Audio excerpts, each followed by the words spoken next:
and it died right there in front of us. It lay down and it was dead. What? And so now for the rest of the night we had a dead rat that big in front of us in the gutter. But okay, in for a penny, in for a pound. So we carried on talking. It was like a Fellini film. Listen, the least we can do, let's give them EDARs, but those we can't afford to give the EDARs to. Can't they be called whatever? Because I asked the old lady, I didn't say, where is your cardboard box? I said, where is your home? And she said, I'll show you. And for her, she does have a home. She's unhoused. Welcome to the Happy Soul Podcast. My name is Melissa, and this is Sammy. We are diving deep into conversations that connect and inspire. Stories of resilience, triumph, and transformation. Stories that take us to the heart of human connection. Please note that opinions of our guests do not necessarily reflect those of this podcast. Please listen with your kindness and an open mind. Each story shared is authentic and vulnerable. Let's embrace our differences with empathy, knowing every voice enriches us. Together, let's cultivate a community of respect and curiosity. Thank you for listening. Now sit back, relax, and prepare to be inspired. Welcome to the Happy Soul Podcast, everybody. It is us here again today. We are here as always. I don't know. Today we're speaking with Peter Samuelson, and we're actually just fired up because, as you know, we do these at the end, and we love our conversations with Peter Samuelson. Like, he is the most humble, genuine, kind, open-hearted, I don't want to say fearless, but like fear-embracing, fear-curious person, I don't know, you've ever met. If you haven't read his book, Finding Happy, you really need to. It's so beautiful. It's so well written. It's so entertaining. Even my kids loved it. And you can listen to it too. And you can listen to it. I mean, they didn't read all of it, but today specifically, we're speaking to him about his EDAR program, which is Everyone Deserves a Roof. And the story behind how EDAR came to be is so good. And yeah, and I think like you need to hear this to learn about the programs that are out there, because the heart behind this gentleman and those that are working in the EDAR program to help create some sort of extra safety for those who are living in an unhoused situation is really quite beautiful. Yeah. And he kind of tells us all about how it became and what you can do to help, how you can make an impact, what it actually is. It's a really beautiful story. So we're like really, really excited to have Peter here today. Thank you so much. Yeah. Peter, totally. I don't know, Melissa, if you want to say anything in there.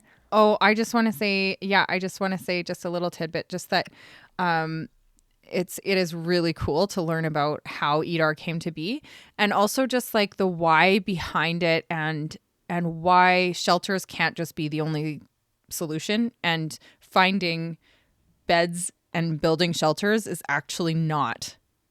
And I'm not going to tell you why, because you've got to listen and find out from him, because when he went through those numbers and stuff, it was staggering. I was like, oh man, yeah. When you break it down the way that he just did, so good. It's so good. And Peter is just such a joy to talk to and to listen to. And yeah, we're just really excited.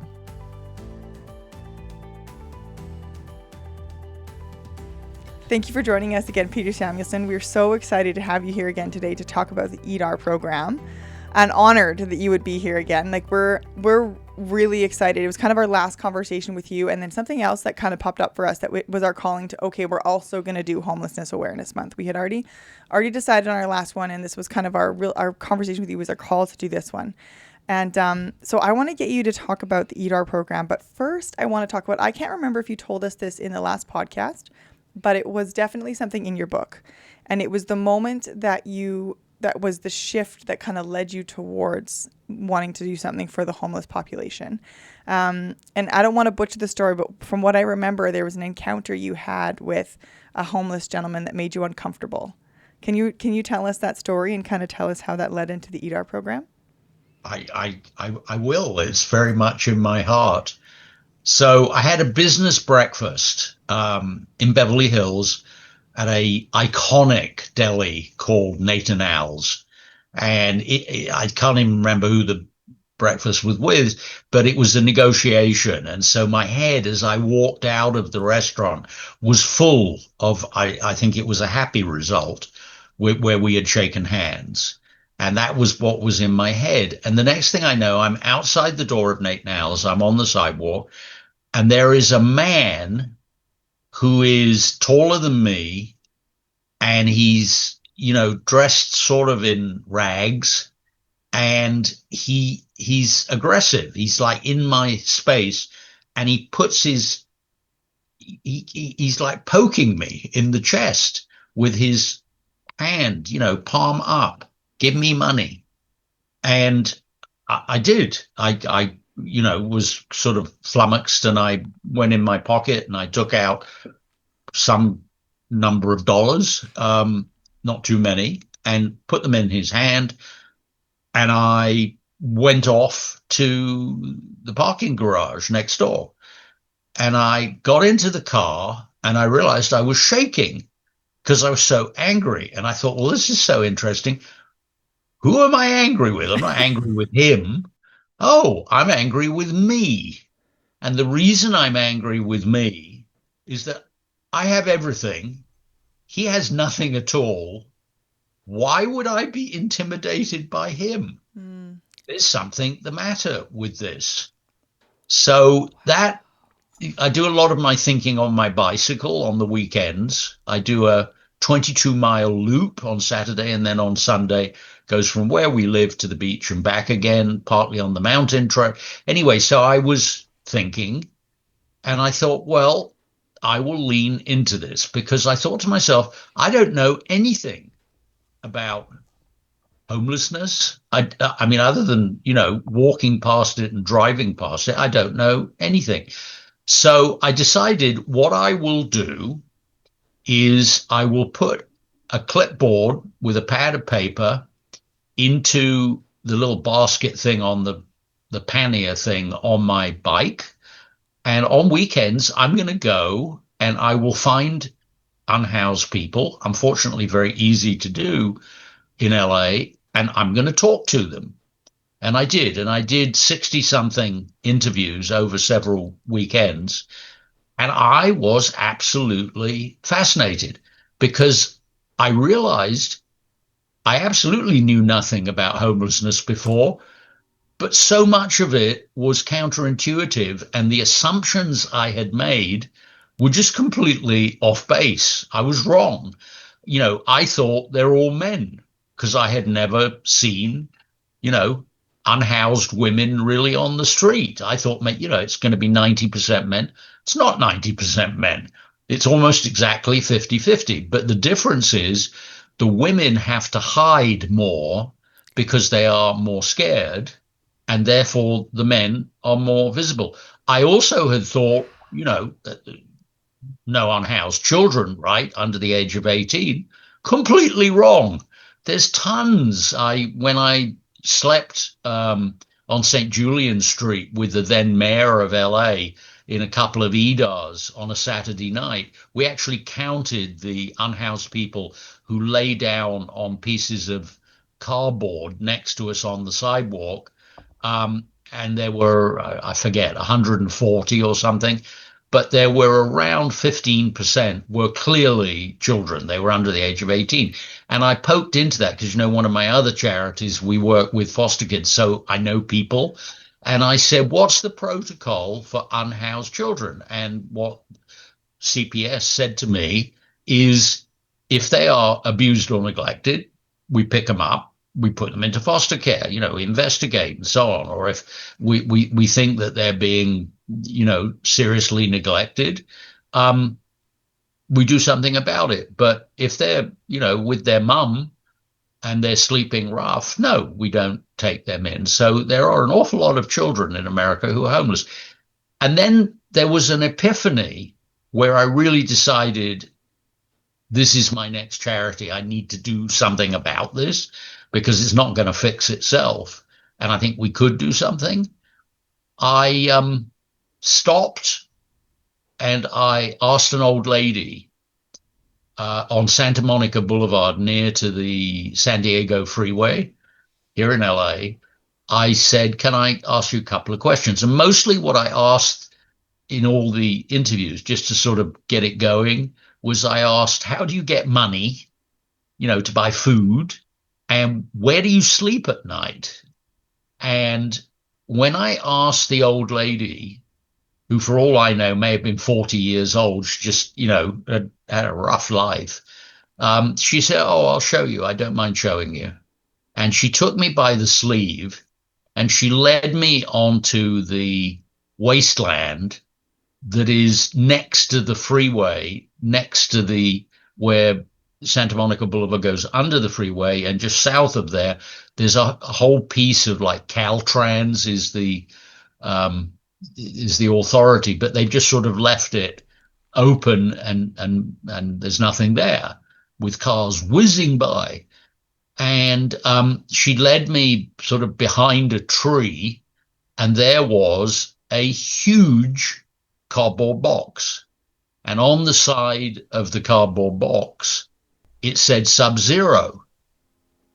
And I mean, it really threw me back on my heels, because I thought, oh my God, I have the refrigerator and she is sleeping in the box. And she said, yes, this is, and it was disgusting. It had been raining, one of our rare bits of rain in LA, and it was sort of wet and smelly and, I mean, really disgusting, with mud around it and a little piece of blue plastic over the top. And she showed me, she said, this is where I sleep. And this gnawed away at me. And I kept thinking, well, for God's sake, we have to be able to do better than a bloody cardboard box on a rainy night, don't we? For an old lady? The heck is the point of having a government, a civilization, if we don't do something about this? So my first thought was, right, I'm a film producer. We organize, we call meetings, we actually activate stuff. If you don't get a script made into a film, it didn't happen. So you're constantly activating and calling meetings and trying to lead and keep on mission and budget and script and so forth. So my first thought was, right, I will build a homeless shelter. I thought, I wonder what it would cost. I wonder what it would cost if we got a piece of cheap land somewhere and put up a building with 100 beds in, I don't know, dorms of 6 or something like that. So I got an architect, I got a space planner, I got a architectural budgeter, and it turned out that to get a cheap piece of land and build the building, not to kit it out, not to run it, but just to put it up, to house 100 people, would be $5 million, including buying a little piece of land. Holy cow. And then I did the math and I said, okay, so 5 million, that's 5 with 6 zeros. How many homeless people are there in LA? And I looked at the census, and the unhoused census was 100,000 people. So I said, so in order just to house the unhoused of LA, you'd have to have 100,000 times 50,000. Okay. That is $5 billion with a B. And I thought, well, this is a non-starter. There's no way it'll ever happen. There will never be philanthropy that throws $5 billion at homelessness to in one city. In one city. And what about the rest of the country? And so I thought, okay, well, so do I give up? But the other thing about being a film producer is you never give up. They tell you may not put a camera position at the top of our tower, and you rent a construction crane and you put it up next door and you put the camera up there. You always, if the door is locked, you go around the back, see if there's a window open into a solution. So I thought, what could we do with a few $100s a head? not $50,000 a head, not even $1,000 a head. What could we do with $500, $600, $700 a head? Wouldn't it have to be much, much better and more dignified and more comfortable than a cardboard box on a rainy night? So I had this idea for something, and I couldn't draw it because I have the three-dimensional design ability of a tadpole. I mean, I couldn't put it down, but I knew that what it should do functionally was that in the daytime you would push it around, and it would be like one of those big Costco supermarket carts, but a different shape, so that at night you could park it, put the brakes on so it wouldn't roll away with you, and you should unfold somehow the back and unfold somehow the front, and then you should have a 7 foot long. Oh, the other thing, I had taken myself off to, I thought, where do they know about homeless people? And I remembered when I got my emergency medical technician qualification years and years ago, I remember that one of the big deals in the UCLA medical center emergency room, where I had a couple of shifts behind the front desk with a nurse there dealing with, inbound injured people and so forth.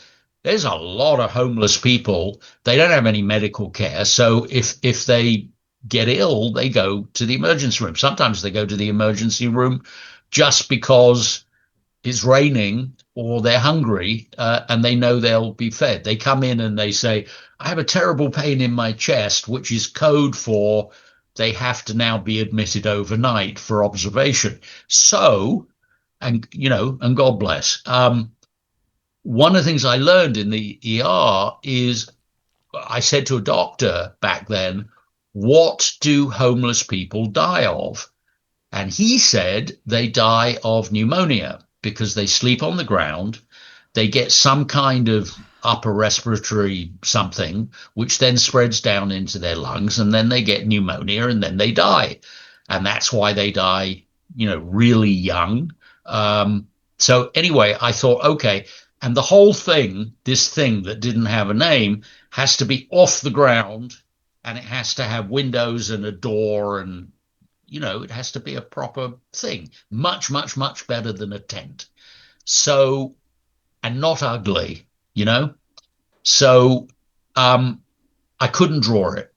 So I did a bit of research, and I found that there is a school for undergraduates and grad students called the Pasadena Art Center College of Design. It's one of two colleges of design in Greater LA, and it's really good. The other one is Otis. So I took myself off to Pasadena. I got a meeting with Dean Korshek, who was the head of it, and I said, could I put up a prize, and we'll have a competition to design this thing, which I can describe, but I can't tell you what it looks like? And he said, we can. So I put up, not, a few $100s, and a dozen teams of undergraduates competed to build what they call maquettes, which are 1/5 size cardboard models of the thing. And Dean Korshek said to me, it has to be given a name, right? And I said, yeah, I haven't given that any thought. I've been naming my charities according to the children's rhyme: Starlight, Starbright, First Star I See Tonight, etc. But I don't think this can be called I See Tonight. So what should we call it? And between the two of us, we said, well, everyone deserves a roof. It's a basic fundamental human right to have a roof. EDAR. Everyone deserves a roof. So it became the EDAR, which, trips off the tongue, and the website, which I set up, edar.org. Anyway, they had this competition, and Eric Lindemann and Jason Zaza won the prize. And I've been working with Eric Lindemann ever since, and he is actually on the board of the charity I started that's called EDAR. And we took his maquette to a metal shop and we said, can you make one of these full size? And we went through, I think, 8 prototypes. I had never supervised, it doesn't happen to you as a film producer, I'd never supervised a manufacturing process. When you prototype something, the designers and the fabrication place, they would carry on going through prototypes forever. They would never actually say, all right, let's go ahead now and make a bunch of these. So at a certain point, I had to say, perfection is the enemy of the good. It's absolutely good enough. By then, we had covers made of canvas by ladies who had an awning company in one of their garages, and they made those things that stick out the front of storefronts and so forth. And we had a functional EDAR. We then said to the metal shop, how much for 50? And they gave us a price, and we said, oh, that's too much. And then they came back and they said, our workers are willing to come in on the weekend and not charge for the labor. So you'll only have to pay for the parts, which I thought was extraordinary. And then Jeff Skoll, a man who had become a billionaire and made his money as, the leading light running PayPal, I went to him and I said, I gave you all this volunteer time, because he had put me on the board of Participant Media. And I said, I've never asked you for anything, but I need money to get 50 of these EDAR things. And he got very intrigued and he wrote a check, and we ordered 50, and we had a lot of fun going down and giving them on Skid Row to unhoused people. And then I got the Rand Institute. They wouldn't give me the real researchers, but they gave me the student researchers for free, supervised by the real researchers. And they ran around with clipboards and, iPads, interviewing the users. Is it too big? Is it too small? Is it thin enough to go through whatever you need to take it in? And so on and so forth. And we learned a lot from that. And then we ordered another 100 and then another 200. And that is EDAR. It's a charity. If you want to know more, edar.org. If you want to donate money, God bless. We would absolutely adore and love that. We are waiting at the moment. They're made for us now in China. We've investigated making them in the United States. They're almost twice as expensive. We've investigated making them in Canada or Mexico, slightly better. But we think it is possible, when President Xi of China hopefully meets with President Trump, that they might climb down this ridiculous bilateral tariff war. Because at the moment, the price point, I think, is too much to be covered by donations. I'm reasonably optimistic either that they will put the tariff back on, single-user homeless shelters to a low enough level that it'll be fine. We pack them in a container. You can get 120 of them into one 40-foot container. They come into the port of Long Beach. We work with organizations to distribute them, because we rapidly realize we're a bunch of volunteers. We don't know psychosocial services. So we push them out through soup kitchens, shelters, churches, mosques, synagogues, and so on and so forth. And that is EDAR, edar.org. Sorry to be so long-winded. No, I love great. Every second of it. It's incredible. How many EDARs have been made to date? Do you know? Yeah, I think we're up to about 700 so far, plus or minus. And they're all over the place. And the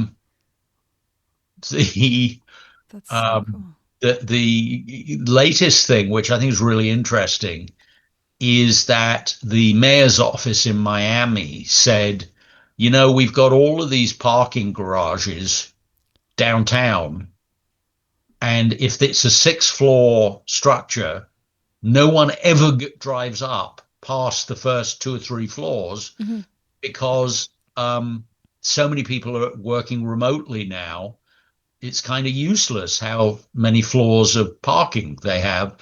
And they want to experiment, which I'm very excited about. What if we took the top floor that doesn't, or rather that does have a roof? So in other words, not the sixth floor, which is open to the sky, but the fifth floor that is underneath it.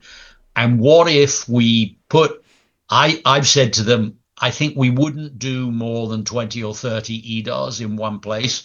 And I think we might have one floor with 25 for women and children, and we might have a different floor for the men. But of course, a parking garage, you have all sorts of very helpful things. You have some payphones, you have toilets, you have a water fountain, and it's kind of somewhat sheltered. So I think it might be perfect. So I'm eager to test that. And also I have the idea that cities own all sorts of little pieces of scrap land. Why wouldn't they give us one? Or the other thought is when someone buys a city corner and they demolish and they put up a cyclone fence, and I asked a developer, how long from the time you buy the land and level it and get it ready for construction before you actually break ground? And the guy said to me, well, with all the permitting and this, that, and the other, and the environmental impact report and so forth, it can take 18 months, 2 years. And I said, well, what if you gave it to me for $1 a year on the basis that with 60 days notice, we would leave? And what we would do, remember, it's EDARs. You can roll them onto a flatbed truck and you could probably evacuate 30 EDARs in an hour and drive them to some other place. And you'd put the people on a bus and you'd take them off to the new place. And we'd have a backup each time, and we'd sort of have rolling 18-month encampments. So I think there's a lot to experiment. I need to get some more money. And please, out there, if you think there's anything to this Don Quixote idea of mine, really tilting at windmills, but I know it works. There's wonderful video. There's an interview with Brenda, my favorite human, who uses one in the courtyard outside the Midnight Mission. And she says, yes, it's my first home of my own. And she has a welcome mat and all that kind of thing. Your legs hurt, you hurt, everything else hurts, Brenda Gardenhire knows firsthand. Homeless more than a year, she started sleeping at the Midnight Mission courtyard with sleeping bags and newspapers between her and the concrete. Her first rain was awful. The tarp had come all halfway off of me, and all this water came to drain me from all the way to above my knees. You won't hear any complaints from Brenda, though. I think it's one of the best things they've done. She says her EDAR helps her concentrate on more important things, her computer classes and getting off the street someday for a normal life. A lot of ex-military. You can tell who are the ex-military people, men and women, because you could eat off of their EDARs. They are so spick and span. And when they open them, for the daytime, they don't, they open any way you want. They just fold up and click. But theirs, they insist that, the creases have to be parallel straight lines and all that kind of thing. Wow. So is it a perfect solution? Absolutely not. On a scale of 10, if the old lady in her Sub-Zero box is a 0, after a rainy night, and if a nice fluffy bed in an apartment is a 10, okay, we're a 4 or a 5. But the bed in an apartment is so expensive, it will never. I said to the mayor of Santa Monica, how many homeless people have you got? And he said, well, we think we have about, I forget what he said, 2,500. And I said, and how many beds have you got in shelters? And he said, oh, we're actually very proud. We're adding about 100 this year. That'll take us up to 700. And I said, what about all the other people? He said, well, they should really, our goal is, he said, we'll never have EDARs in Santa Monica. And I said, why not? You're obligated to take care of your homeless people. He said, no, the only way we would have EDARs is if they had those wheels they have on the supermarket carts, so that they could be pushed out of Santa Monica, but they could never be pushed back. And I said, but doesn't the California law say you have to take care of them? He said, yeah, but really we would like them all to go to Los Angeles. And then they started, because of the gentrification in Santa Monica, they actually there was a church that was feeding the unhoused in Palisades Park, I think every Tuesday lunchtime. Mm-hmm. And they were doing a fine job. It was made illegal. If you go to the 4th Street Promenade, which is open to the sky, and has posh stores and restaurants and whatnot down each side, there's a bunch of homeless people who just sort of sit there. If you buy one of these ridiculous, I'm still British enough to think that the size of a sandwich that they give you is enough for 2.5 average humans. If you take the still wrapped half of your sandwich and you give it to an unhoused old lady or child or someone sitting on the ground, you're subject, if the police catch you, you're subject to, I think it's $100 fine, and it's an infraction, misdemeanor of municipal code. So it's a cruel old world, which, as we discussed last time, the underpinning of all the awful stuff that is going down in our world is a combination of othering, fear, hatred, and a complete lack of empathy. Mm-hmm. And I just read a wonderful James Baldwin quote that a friend just literally 6:00 this morning, he sent me this quote, and he said, this reminded me of you. And it's James Baldwin, and he said, the children are always ours, every single one of them, all over the globe. And I'm beginning to suspect that whoever is incapable of recognizing this may be incapable of morality.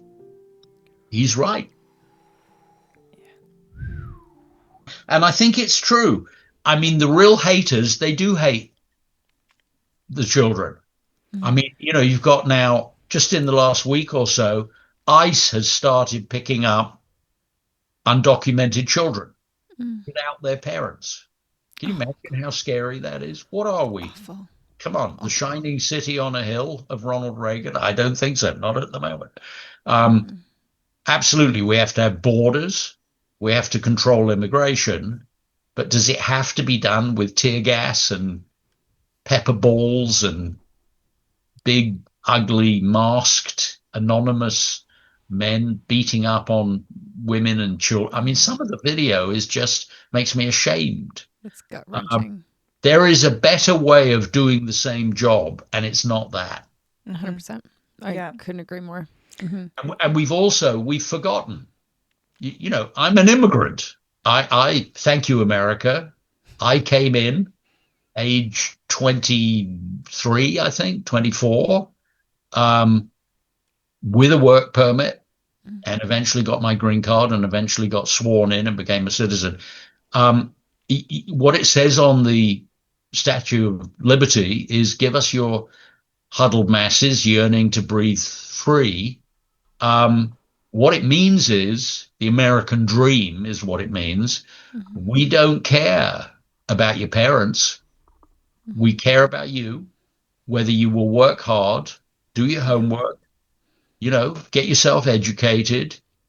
And the American dream means that the child of an immigrant who pushes a hot dog cart, the child can be a CPA, a lawyer, an engineer, a violinist, really whatever they want. If they work hard enough, a little bit of luck, but basically hard work and pay your taxes.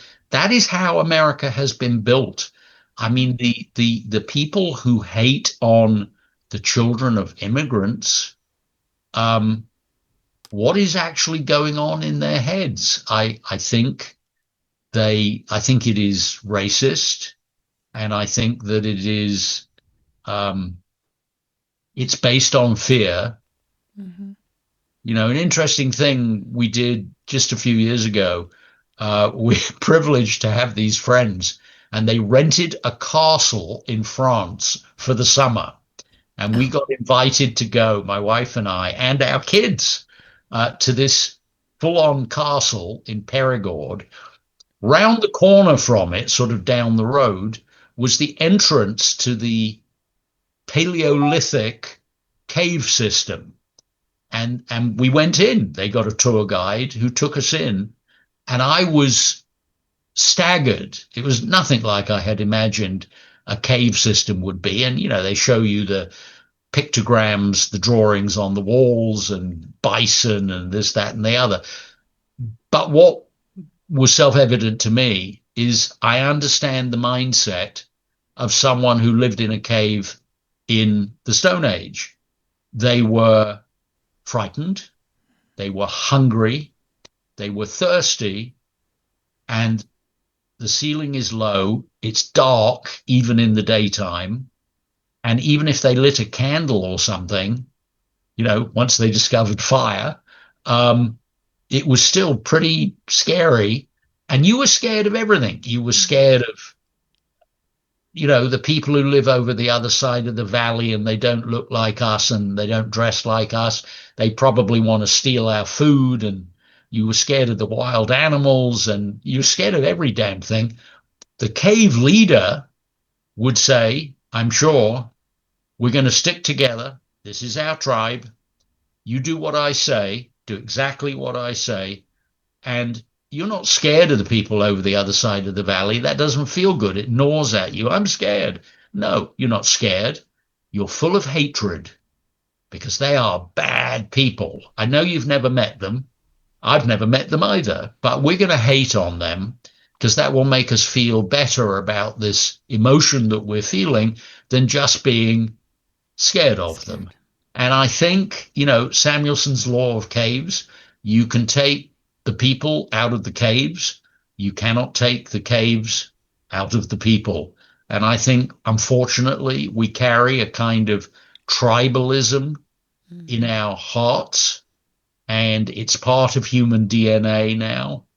And civilization is what pushes against it and tries to make room for expanding the American gross domestic product by harvesting these free brains and arms and legs that come in as immigrants who have children who pay tax and become professionals. You know, in Europe, in fact, nowhere in the world is there the American dream or the equivalent. There's no British dream, there's no German dream or French dream or Japanese dream. If you are the child of, let's say, a plumber, you may be in the UK an electrician when you grow up, but you will never be a surgeon. You will never be a politician, because there is a kind of the cake of society is in layers, and you do not escape the socioeconomic place of your parents. In America, lots of people do that. Look at, you know, Nobel Prize winning American scientists and poke into, well, who were their parents? They may well have been pushing a pushcart as new immigrants and selling hot dogs on a street corner in New York or something. The American dream is it's a pogo stick. You can jump over it. You can jump upwards. You can grasp the bar. You can write your own life.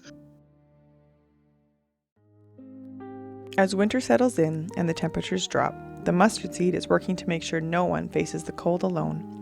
Across Western Canada, the mustard seed provides more than just meals and shelter. They offer wraparound supports that help people rebuild their lives. From health and wellness care to housing assistance, employment programs, and community connection, the mustard seed walks alongside individuals every step of the way. This winter, they're inviting the community to help give warmth that lasts. A warm meal, a safe place to rest, and hope for tomorrow. To learn more or donate, visit theseed.ca.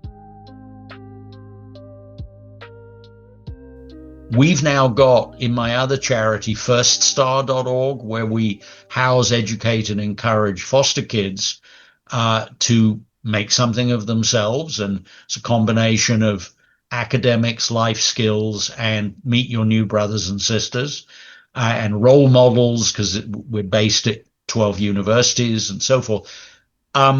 We say to them, we don't care about what happened in your past. Sure, we'll help you deal with the PTSD, absolutely, but aim high. You don't have to sweep the floor in McDonald's and couch surf. Go to college. You know, the most recent stat, which I've just got it because we went past June, which is when you know what proportion of a group of 12th graders went off to college or got into college, got invited, got offers. So in the United States, less than 9% of American foster kids go to college, 3% earn a degree. We have just sent June 2025, the First Star kids, and there's a couple of hundred of them across the country in the graduating 12th grade cohort. We've just sent 89% of them to college. Or rather, more fairly, we just made it possible for them to send themselves off to college. And we've been doing it so long now, 15 years, that we've got kids who have been all the way through our college prep program, grades 9 through 12, and they've been all the way through college, 4 or 5 years. And they are now professionals. We have an urban planner. We have someone in medical school. We have dentists. We have violinists. We have engineers. There's nothing the matter with children. Mm-hmm. It's the grown-ups who hold them back and 100%. Don't help them. 100%. And homeless people, why will anything ever get better? Mm-hmm. There will never be in the city or county of Los Angeles $5 billion voted by the taxpayers. That's a lot of money to solve homelessness. Well, perfection is the enemy of the good. Why can't we do 5 on a 10 scale? And I said, the mayor said to me, but we're building so many shelters and we'll build more and more. And I said, well, how about this? On the day that you house all the unhoused people who are willing to go, because there will be some who are not willing. They're kind of hermit life and they would like to be left alone in their EDAR up on the mountainside. But those who are willing to go, which is almost all of them, I think at least 90%, on that day where you house them all, I pledge we will collect all the EDARs, we will crush them with a big roller thing, and we will recycle the metal, and we can all join hands and dance in a circle. I'm not packing for it, Mayor. You will never crack homelessness by building shelter beds. There's no taxpayer will, therefore there's no political will, and you'll build an extra 50 or 100 beds a year, but the size of your problem is 25 times that, and it's self-replicating.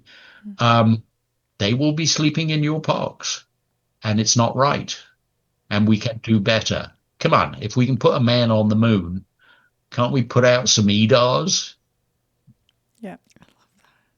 I love that so much. I love the gift, just the way that you stood up to him and said, I love that. If you can put him out on the moon.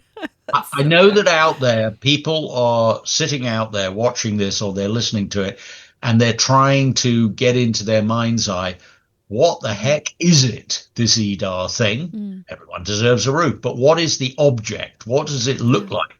How big is it? How do you unfold it, and so forth? Well, it's waterproof, windproof, you have no problems. This is one of my friends I was telling you about. This is Robbie. Hi. I want one of your eaters. Your eaters? Your eaters. Eater today or eater tomorrow. But I would love to have one. Thank you. Yours will be the definitive EDAR podcast, and we'll push it out through all our social media. And, the EDAR, it it raises money for itself in the sense that people drive by one and they have the aha moment. Oh, isn't that a good idea? Oh, look, it's EDAR.org. I had the manufacturers, they put up the logo, which has got EDAR.org in it. They put it in big. I said I want it on all four sides, and I want it to be fully visible whether the EDAR is in day mode or night mode. You have to be able to read it from 150 feet away. And, people jot down EDAR.org and then they go on the website and they donate a little bit of money. You can pay for a whole EDAR. You can pay for the wheels. You can pay for the canvas. We'll take whatever we can get. It's tax deductible to the full. I'm supposed to say to the fullest extent of the law. So, Okay. yeah. I love that so much. All good. And I love that you're doing, Unhoused Awareness Month. What are they calling it? I'm interested in the branding.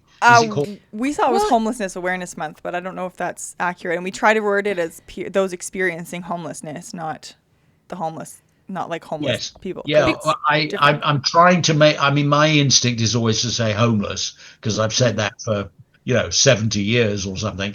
But actually, I understand the sort of politically correct thing is unhoused now. Oh, okay. I've heard that. I've heard that.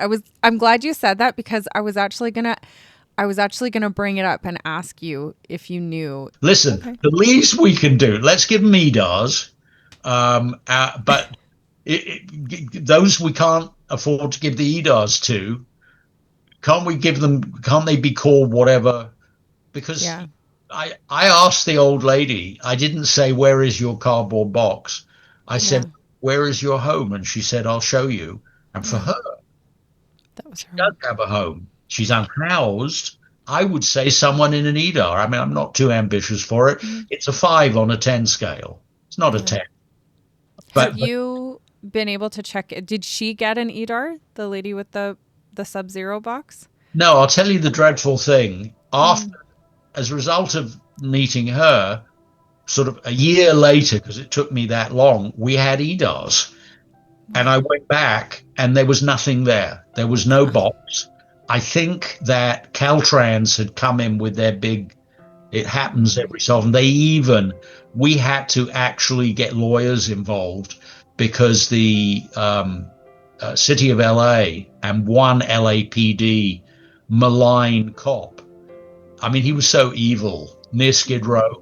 He persuaded 3 EDAR users to go with him to some other location, and he had the sanitation department come in with the big scooper thing, and they trashed these people's EDARs, and that's illegal. And we got lawyers involved, and the PD said, we will retrain and we will not do this again. We're so sorry. But there were people who had their cell phones in them. They had their clothes in them. They had, their identity documents in there and pictures of their children and God knows what. They don't, when they scoop up a homeless encampment, they're not just taking away a crappy bit of tent. They're taking what's inside it, which is the minimal stuff that human beings keep close to them. Yeah. I think I'm glad you said the thing about unhoused because that didn't really occur to me, but you're absolutely right. It is their homes. And I think the worst part is if you take this, you take the concept of as an adult to, not that those that are unhoused are children, but just take this concept of to an adult when a child's dollar store toy breaks, we're like, whatever, it's a dollar store toy, but to them it's incredibly important. And if you take that same mentality to somebody who is unhoused or perhaps doesn't live the same way you do, you don't hold the same value to the same things as them. And so treating their things like trash, even in your mind they might be that way, it is not to them. That is important to them, and you have to shift that mindset and recognize that just because it's not what you value doesn't mean it's not what they value. And that's a really important thing for us to remember. Yeah. I remember when the kids were little, and especially Becca, our littlest, she must have been 3. We went to Club Med on the other coast. We went to Club Med in Florida, and somehow or other we didn't pack her stuffed toy, which was a tiger. Oh, big mistake. Really, it only had one eye, and she had chewed on it, and it was disgusting. She couldn't sleep. I had to spend, $150 to fed it. I had to get someone and tell them where the key to the house was, and they had to go in and get this bloody stuffed toy, and it had to be FedEx to Florida, and she slept. Yeah, it's important, right? Yeah. I remember doing that as a kid. I left my teddy bear at one parent's house, and I was not sleeping until it got to the other parent's house. Oh, man. Well, she's now 30, and she still has it in her bedroom, and it's still disgusting. It has been cleaned since then, but it still only has one eye. I also have mine, but it's my children's now, not mine. Okay. It really is as much as, like you were saying, changing our mentality and being able to respect what they're doing and not just say because it's not the same as us that it's wrong. I know, like Richard Steller, the gentleman you recommend us to, and reading his initiative is all about changing that mentality, right? Like stop looking at it negatively. And there's a gentleman that comes through our back alley, and he's always going through people's recycling bins and garbages trying to find bottles and cans. And whenever I see him come by, I say, I have some, and I'll go and get some from the house or the car or wherever I have some, and I'll bring some out to him. And my kids will always say, like, well, what's he doing? And I'm like, well, he's just collecting bottles and cans because he can go get money for them. I don't know if he's unhoused or not. I have no idea what his story is. But he's, regardless of whether you value his work or not, he's still working hard to collect those bottles and cans that you don't want to take in. The big revelation for me, and I would say it to you out there watching this, and to you ladies, they're not that different than us. Mm-hmm. They are us after hard times. The first big scam, wrong information is almost all of them are mentally ill. They're absolutely not. I've been and met and had conversations. I'll give you one example. So I was riding my bicycle, and I came upon a homeless guy living in a kind of beaten up Winnebago thing on the VA grounds in West Los Angeles. And I got to talking with him, and he said, so what do? You do your homeless thing, you do it full time? Are you like the executive director? And I said, no, I'm a volunteer. I'm the founder president, and I'll never be paid. None of my charities pay me a nickel. And he said, so what do you do for a living? And I said, I'm a film producer. He said, oh, I used to be a lawyer in the entertainment business. And I said, no shit, tell me. And he started telling me, and then I ran out of time, and I needed to pedal very fast and get home for some Zoom or something. But I said, do you want to have a meal with me? He said, yeah, I'll tell you what. You come here, meet me here, name a day next week, come at 8 o'clock in the morning, and I will make you breakfast. And I thought, okay, all right. So a week later, I met him there, very intrigued, and he took me to a place right next to the 405 freeway, literally with the cars whizzing by 20 feet away. And we sat on, little crates, and he had a Calagas heating thing and a frying pan over it, and he made me bacon and eggs. And I said, what do you mean you were a lawyer? Tell me. And he said, yeah, I was with, I can't remember the name of the firm, but a big firm in Century City. He said, and then I had the brain aneurysm, and I just couldn't do it. I couldn't work anymore. I couldn't focus, and I had no short-term memory. And I lost my life and my career and my family. And here I am living in a Winnebago with no wheels in the back of the VA. And I said, so when you were a lawyer, like what kind of law did you do? He said, have you been to the Cannes Film Festival? I said, yeah, like 25 times. And he said, he said, where do you usually stay? I say, well, it's so expensive. We normally, my partner and I, we rent a flat. behind the Croisette. And he said, well, because I was always on the dime of some client who had a lot of money, some studio or something, I used to stay in the Carlton. And I used to say, well, the closest that I ever got to the Carlton is I used to do deals sitting on the terrace of the Carlton in front. He said, oh, yeah, I used to, do deals there too. We were probably almost certainly there at the same time. And I'm sitting there and I'm thinking, this is a homeless man who's perfectly articulate and intelligent, who trained and qualified as a lawyer and must have been reasonably good because people brought him to Cannes with them, to the film festival, to close deals, do the paperwork. And I'm sitting on an apple box here on a crate, eating his bacon and eggs next to the freeway. It's like, this is completely crazy. People don't realize that there are lawyers who took and passed the bar who are unhoused. People think they're mentally ill and they're idiots and it's their own fault and they don't want to work and they're all men. All of those things are fallacies, unworthy of us. Apply some critical thinking. Go and talk to some of them. If you look hard, you'll find the women and children. Talk to them. Wow. Boy, it's a cruel old world. All we can do, better to light a single candle than curse the gathering darkness. I'm lighting all my candles in all directions. Starlight, Starbright, First Star, EDAR, etc. Wow. Too much hating, too much fear, too much othering, too little what would Jesus do. Yep. I love it.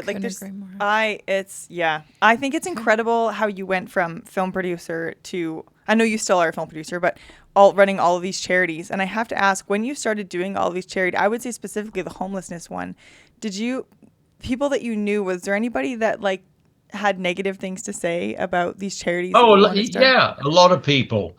You're perpetuating it. They'll never get off the street if you give them these. Well, but so what? We should just leave them there? Yeah. They're not getting off the street anyway. But couldn't they at least have something waterproof over their head and a little window so they can look out and be safe, and something they can push around in daytime mode and do their recycling?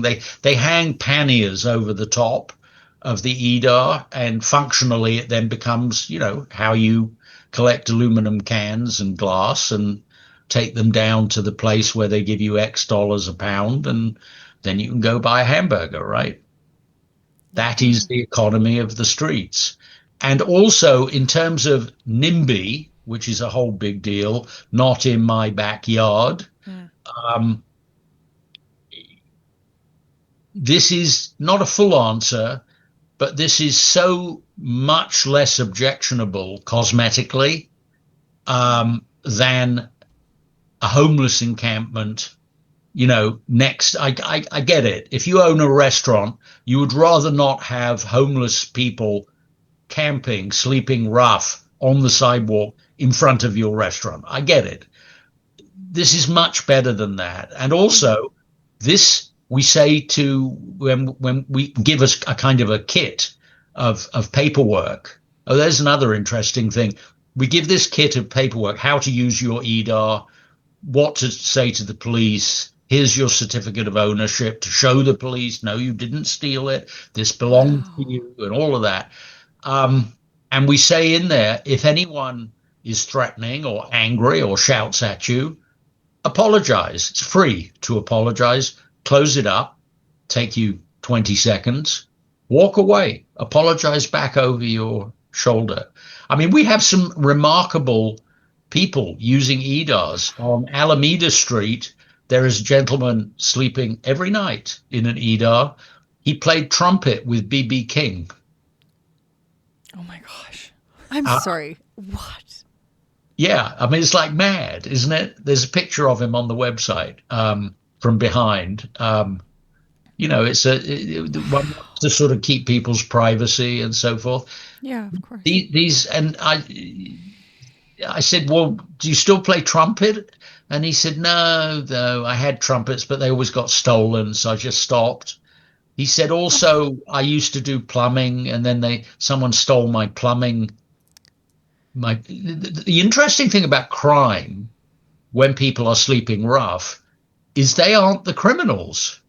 The criminals come in an SUV at dawn, exploit the homeless people, sell them drugs and steal from them and all of that, and then they go away to a apartment somewhere before it gets dark. I had this extraordinary experience. I had a fairly drunken dinner. Somebody introduced me to Richard Riordan when he was mayor of LA, and he owned a restaurant in West LA, and he said, come have dinner with me. And I was telling him about EDAR, and he said, well, the only thing is you're completely wrong. And I said, oh, yes, what? I'm always open to being wrong. Tell me what I'm wrong about. He said, well, there are no involuntary homeless people in my city. Very possessive. My city. I'm the mayor. And I said, what do you mean? He said, they're either mentally ill or they've been offered shelter beds and they won't go. I said, that is completely wrong. He said, it's not completely wrong. You are completely wrong. I said, I'm not. I'm completely right. And we ended up, by the time the dessert came, I challenged him. I said, okay, I've got these EDARs. If you will spend a Saturday night in an EDAR next to me on St. Julian Street on Skid Row, we'll have 3 EDARs because it'll be one for you, one for me, and one I will get the biggest security guard that money can find, and the security guard's job will be to avoid a headline, Samuelson allows mayor of LA to be killed. And we had the most extraordinary, it was like a life moment. He did it? Did he do it? Oh, he absolutely did it. And we had press come out, and then they were all scared. They went away, leaving us with I remember the security guard's name was Sugar Bear, and he was like 7 foot tall. Good job we made the EDARs to top out at a 7-foot person in them. So the mayor and I sat on our stoops looking at St. Julian Street. 140 or 150 people laid down when it got dark. And it was, things you don't think of. It was so loud. People were shouting and screaming, and there was some lunatic throwing chairs, holding chairs through the air. And so we're sitting there and we're talking, and he is acknowledging, well, I guess there are homeless people in my city. And I'm saying, well, good of you to acknowledge it. And he says, look. And in front of us, a rat the size of a cat in the gutter goes from our left towards our right. But when it gets level with us, it turned its head and it looked at us, and it died right there in front of us. It lay down and it was dead. What? And so now for the rest of the night, we had a dead rat that big in front of us in the gutter. But okay, in for a penny, in for a pound. So we carried on talking. It was like a Fellini film all night. And an hour or two later, the mayor says to me, have you looked at our rat? I look over at the rat, and someone had crept up, and as a joke, they had put a marijuana joint in its mouth. So we had a dead rat smoking a joint in front of us for the rest of the night. And when the sun came up, we went and had breakfast at a diner, that we could walk to. And then a big SUV picked him up. And I drove home, and, we gave away the EDARs. That was my experience on St. Julian Street. There's video by Channel 11, I think, or 7. Oh, I need to see that. They were there at the very beginning of the night, just as it was dark. But they had a good look around, and they said, well, we're not staying here once it's night on a Saturday night. So all the press went away, and it was just us. There were moments in the night I wondered whether I had done, or he had done, a clever thing, or whether we were actually, it was going to be the end of us, but it was fine. Wow. Wow. How incredible. I know we've said this before, Peter, but your heart is amazing. And we're so grateful for you to share it with us. And yeah, I don't know. That's all I just love it. Thank you so much. Thank you so much. We're really excited to promote EDAR and tell everybody more about it and spread awareness. Obviously, like, it's not a thing but here, but it's still important for people to know about. EDAR.org. And as they fund, so shall we, push them out. And I'm sure we're going to conquer the Chinese thing one way or the other. We're either going to have to, raise the sponsorship point and make them in America, or perhaps President Xi and President Trump will de-escalate their trade war and they'll be importable again. Don't know. We'll see. I'm so grateful for your time. And EDAR.org. And please have me back. We can talk about something else. There's a lot of things. I think we can find things. We didn't mention the book, but I'll quickly mention. Yes, please. Finding Happy. Yes. It's out through Simon & Schuster Regalo. It's doing rather well. It is, what is it? A User's Guide to Your Life with Lessons from Mine. And the more prevalent a subject was in the book, the bigger I made the font of those words there. Perfect. But there are also little words that you can only barely make out here because it goes out of focus on Zoom too close. But they're there too. And it's for young adults, frankly, for anyone. Good. It's so good. It's 15 to 25-year-olds. It's being ordered in bulk now by colleges and high schools, which is kind of a blessing. And I gave with Bill Catuzzi, my dear friend, he and I went halves on buying 700 of them, and we gave them to every student and every alumnus of First Star. And I had a fine old time during the summer running around and doing seminars and Amazing. The kids saying, you should also have a chapter on this. You should have a chapter on that. Seems to have value. So good. I'm really glad I did it. It's kind of like a milestone moment. The other milestone is tomorrow. Looking forward to it. No idea what's going to happen, but it's my 74th birthday tomorrow. Oh, well, happy birthday. Happy birthday. Well, thank you. I said to my wife, I don't care who comes. And I don't care what we do, if we could just have chocolate ice cream. It's my kind of party. I was just going to say, speaking to Sammy's heart. Yeah, there. That's chocolate ice cream. That's my friend. That's awesome. Well, happy birthday. We hope you have a wonderful day tomorrow celebrating your birthday.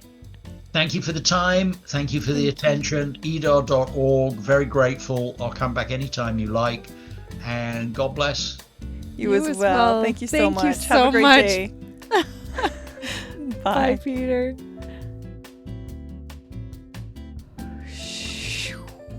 Holy shit. Right? Man. I just keep talking so over happy. So good.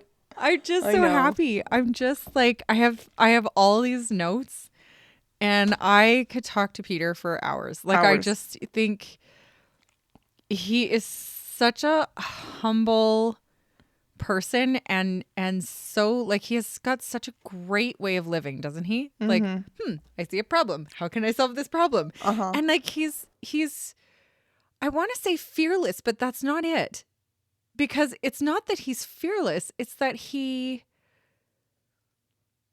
gets curious about the fear. Like when he talked about meeting the unhoused man outside the restaurant and how angry he was. When he said I was angry at myself, I was like, what?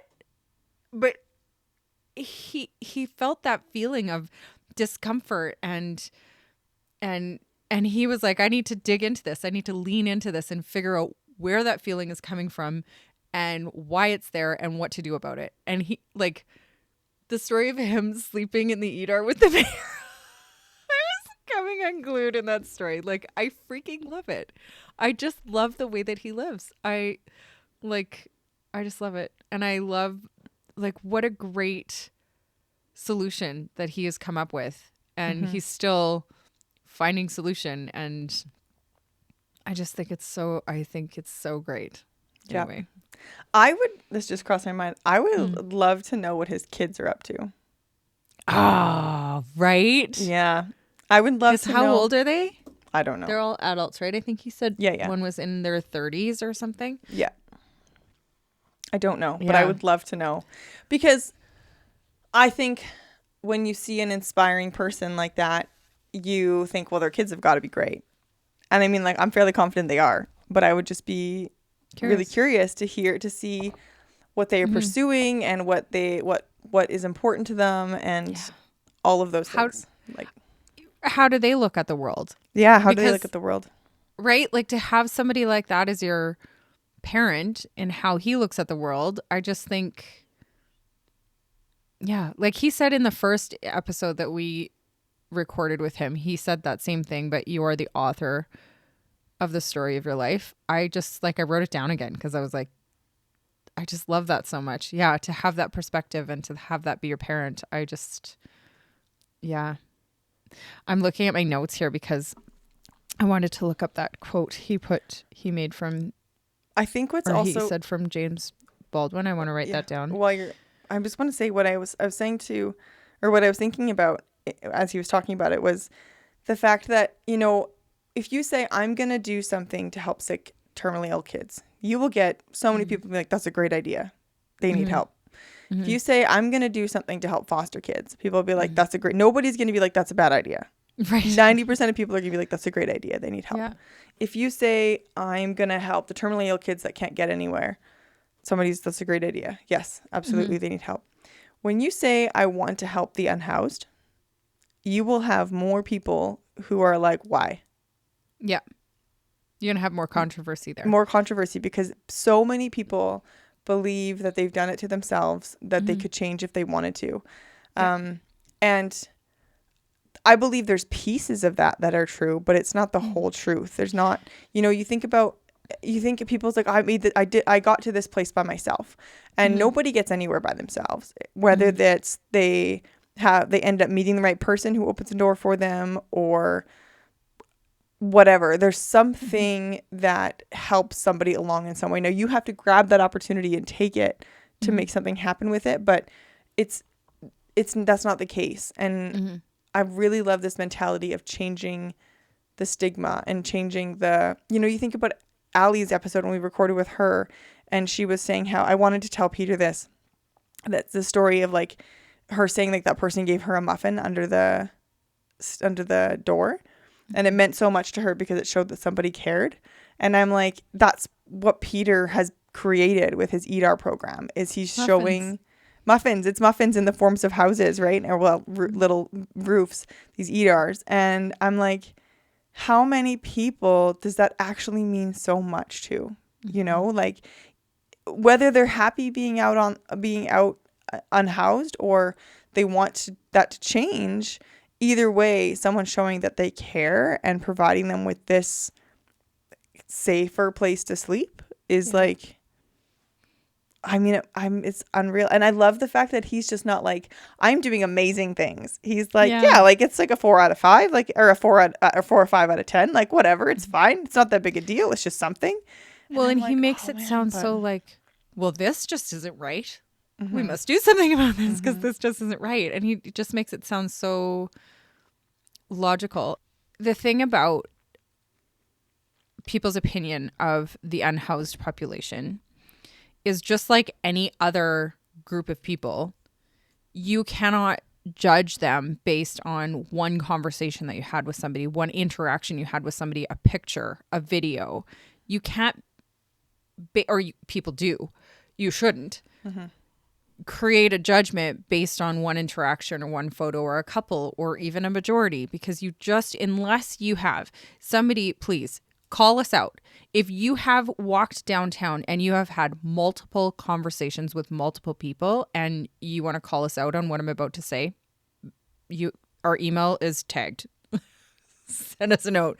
But what I love about what Peter has done is he goes in and he has those conversations. And when he was talking about the lawyer, I was gobsmacked. Because that to me, I think, like, I know I sound a little scrambly here, but he just has such a good perspective on a lot of things. And one of them is, I'm not judging a group of people based on anything. I'm going to get in there and I'm going to ask the questions. Where is your home? Where do you sleep? Like, and I can't get out of my head. Where is that woman now? And how would she feel if she knew that she created this movement? And that he still talks about in that interaction. Her. And he's still talking about her. Mm-hmm. Like, the impact that had, that he just, how many people do you know would be like, sure, show me where you sleep, mm-hmm. and would just follow somebody. And because there is a big fear there. But I think, like, when he was talking about the lawyer, and I was so struck by that, and there was somebody else that he was talking about, and I was just like, I want to dig into the misconceptions of what people think mm-hmm. an unhoused population, why they're there, because yeah, there might be parts of it that are true. Maybe there are some people there that are there willingly. Maybe there are some people there that are there out of their own choices and out of addiction and out of, like, there's a lot of ways that you can end up there. But when he talks about, like, the guy who made the lawyer that made him breakfast beside his camper, like, I think what gives me such pause about it, and what gives me goosebumps, and what gives me fear, is just how close, like, this is a guy going to the Cannes movie, Cannes Film Festival. Thank you. Going to the Cannes Film Festival is no small feat. That's a big deal. For him to go from that to living outside mm-hmm. is unbelievable. I was at a work event and had a brief conversation with a gentleman who works from the cold. And he was saying that, he said, the thing is, we are all one accident away from living on the streets. Mm-hmm. He said it happens that fast. And I think maybe that's why we are so, as a society, maybe that's part of why we turn our heads away. Maybe that's why we don't want to look too closely. Maybe that's why we don't talk about it as much as maybe we should, or we don't look them in the eye, or maybe it's because a part of us realizes, number one, we're very lucky to be where we are, privileged. And number two, it's scary to think that could happen to anybody. The lawyer going to the Cannes Movie Festival. But you know what I mean? Yeah. Like you said, I call meetings. I just call meetings.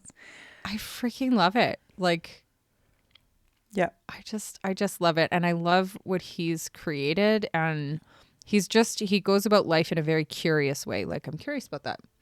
Where a lot of people would go, I don't know how to do that, so I'm just not going to do it. He's like, I don't know how to do that. How can I make it happen? I think what he said too, like, is about how we live so much in fear. And like you said, like he has fear, but then he gets curious about the fear and figures out where it's coming from and how can he solve it. And so many of us just into it. Yeah, he leans into it. And so many of us just live in that fear. And I just love that mentality from Peter Samuelson. Yeah. I could talk to him all day. Totally. So grateful that he came back on. Totally. He's such a joy to be, I was going to say to be around, but I mean to be talking to. Oh, I wanted to say this. I really want to say this. In our last episode with him, he was talking about that neshuma and that, like, whatever. And he was like, I'm kind of feeling it with you girls too today. And I'm like, I feel it with you too. Like, I am like, I just love him. I met him twice and I love him. Yeah, totally. And he just is the kind of person, he's so well spoken, And he's just the kind of person you could just listen to for, like, tell me all the stories. All the stories. Like, I just love it. It's so good. Yep. So we should say, as we're wrapping up, because we could talk on and on. We both are huge fans, and we could talk on and on and on about him. But I do want to say, and he said it a few times in the episode, but EDAR.org, if you want to learn more about the EDAR program, and if you have any questions about how to be in touch with Peter Samuelson or the EDAR program, you can, of course, drop us a line and we will get you in touch. So if you feel so called, go to EDAR.org, and it's EDAR.org, and you can learn how to make a donation, big or small. I know that they would very much appreciate it. It makes a big difference in a lot of people's lives. So Thank you so much for joining us today. We hope you enjoyed it as much as we did. To help support the growth of this podcast, please feel free to leave us a review, follow us on socials, or recommend us to your friends. Your support honestly means the world to us. With love, Sammy and Melissa.